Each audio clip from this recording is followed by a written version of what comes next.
আওয়ামী লীগ ভোটারদের প্রায় অর্ধেক এখন বিএনপিকে সমর্থন করছেন। প্রায় 30% ভোটার ঝুঁকেছেন জামায়াতের দিকে। ঢাকা ভিত্তিক কমিউনিকেশন অ্যান্ড রিসার্চ ফাউন্ডেশন এবং Bangladesh election and public opinion studies পরিচালিত ওই জরিপে বলা হয়, আওয়ামী লীগের ভোটাররা রাজনীতি থেকে সরে যাচ্ছেন না, বরং নির্দিষ্ট কিছু বিরোধী দলের দিকেই যাচ্ছে তাদের সমর্থন।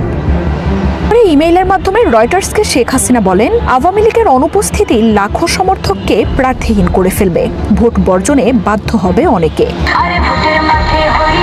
গোপালগঞ্জের রিকশা চালক এরশাদ শেখ বিরোধী দলের পোস্টারে ঢাকা একটি খুঁটির নিচে দাঁড়িয়ে তিনি বলেন, ওরা যত খুশি পোস্টার লাগাক, ব্যালট পেপারে যদি নৌকা না থাকে তাহলে আমার পরিবারের 13 জনের কেউই ভোট কেন্দ্রে যাবে না।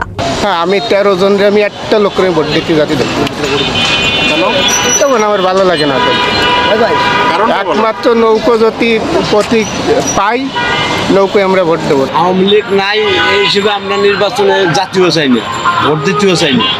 আওয়ামী লীগ যেখানে নাই, যে দলই দাঁড়াক, আওয়ামী লীগ করতে সারা জীবন এখনও করি, কিন্তু নির্বাচন আমরা মনে করি না যে এটা গ্রহণযোগ্য হচ্ছে কিংবা কোনো নির্বাচন হচ্ছে।